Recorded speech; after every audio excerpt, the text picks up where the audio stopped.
ನಮಸ್ಕಾರ ಸ್ನೇಹಿತರೆ, welcome back to my channel. ಎಲ್ಲ ಗೃಹಲಕ್ಷ್ಮಿ ಫಲಾನುಭವಿಗಳಿಗೆ ಒಂದು ಭರ್ಜರಿ ಗುಡ್ ನ್ಯೂಸ್ ಬರ್ತಾ ಇದೆ. ಏನಪ್ಪ ಅಂದರೆ, ಈಗ ಆಲ್ರೆಡಿ ನಿಮ್ಗೆ ಗೊತ್ತೇ ಇದೆ, 31ನೇ ಕಂತಿನ ಹಣ ಇದೇ ಜುಲೈ 16ನೇ ತಾರೀಕು ಬಿಡುಗಡೆ ಶುರುವಾಗಿದೆ. ಒಂದು 50% ಜನರಿಗೆ ಈಗಾಗಲೇ ಹಣ ಕೂಡ ಬಿಡುಗಡೆ ಆಗಿದೆ.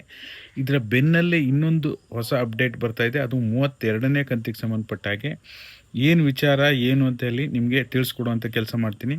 ದಯವಿಟ್ಟು ಯಾರೆಲ್ಲ ವಿಡಿಯೋ ನೋಡ್ತಾ ಇದ್ದೀರಾ ಪೂರ್ತಿ ವಿಡಿಯೋನ ವೀಕ್ಷಣೆ ಮಾಡಿ. ನೀವೇನಾದರೂ ಹೊಸದಾಗಿ ನಮ್ಮ ಚಾನಲ್ ನೋಡ್ತೀರಾ ಸಬ್ಸ್ಕ್ರೈಬ್ ಮಾಡ್ಕೊಳ್ಳಿ. ಹಾಗೆ ಎಲ್ಲರೂ ವಿಡಿಯೋಕ್ಕೆ ಒಂದು ಲೈಕ್ ಕೊಡೋ ಮೂಲಕ ಸಪೋರ್ಟ್ ಮಾಡಿ.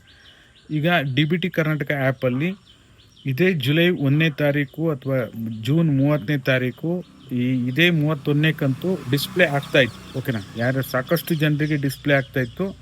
ಈಗ ಆಲ್ರೆಡಿ ನಾವು ನಿಮಗೆ ಅಪ್ಡೇಟ್ ಮಾಡಿ ತಿಳಿಸಿದ್ವಿ, 31ನೇ ಕಂತಿನ ಹಣ DBT ಕರ್ನಾಟಕ ಆ್ಯಪಲ್ಲಿ ಡಿಸ್ಪ್ಲೇ ಆಗ್ತಾಯಿದೆ, ಶೀಘ್ರದಲ್ಲೇ ಬರುತ್ತೆ ನಿಮಗೆ ಅಂತೇಳಿ ಹೇಳಿದ್ವಿ. ಹೆಚ್ಚು ಕಡಿಮೆ ಒಂದು 15 ದಿನದಲ್ಲಿ ಹಣ ಬಿಡುಗಡೆ ಆರಂಭ ಆಯಿತು. ಬಟ್ ಆದರೆ ಇವಾಗ ಏನಪ್ಪ ಗುಡ್ ನ್ಯೂಸು ಅಂದರೆ, 32ನೇ ಕಂತಿನ ಹಣ ಅಂದರೆ ಈಗ ಜುಲೈ 1ನೇ ತಾರೀಕು ಯಾರಿಗೆ ತೋರಿಸ್ತಾ ಇತ್ತು, ಈಗ ಜುಲೈ 22ನೇ ತಾರೀಕು 32ನೇ ಕಂತಿನ ಹಣ ಡಿಸ್ಪ್ಲೇ ತೋರಿಸ್ತಾ ಇದೆ. ನಿಮಗೆ ಜುಲೈ ಫಸ್ಟ್ ವೀಕ್ ಏನಾದರೂ ನಿಮಗೆ DBT ಕರ್ನಾಟಕ ಆ್ಯಪಲ್ಲಿ ತೋರಿಸ್ತಾ ಇತ್ತು ಅಂದರೆ ಅದು 31ನೇ ಕಂತು.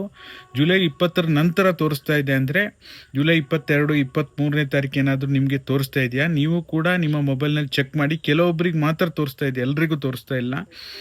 ನಮ್ಮ ವೀಕ್ಷಕರೇ ಒಬ್ಬರು ಅದನ್ನು ಸ್ಕ್ರೀನ್ಶಾಟ್ ತೆಗೆದು ನಮಗೆ ಕಳಿಸಿದ್ದಾರೆ, ಈ ರೀತಿ ತೋರಿಸ್ತಾ ಇದೆ ಸರ್, ಅದು 22ನೇ ಕಂತು ಅಂತ. ಡೆಫಿನೆಟ್ಲಿ ಅದು 22ನೇ ಕಂತು.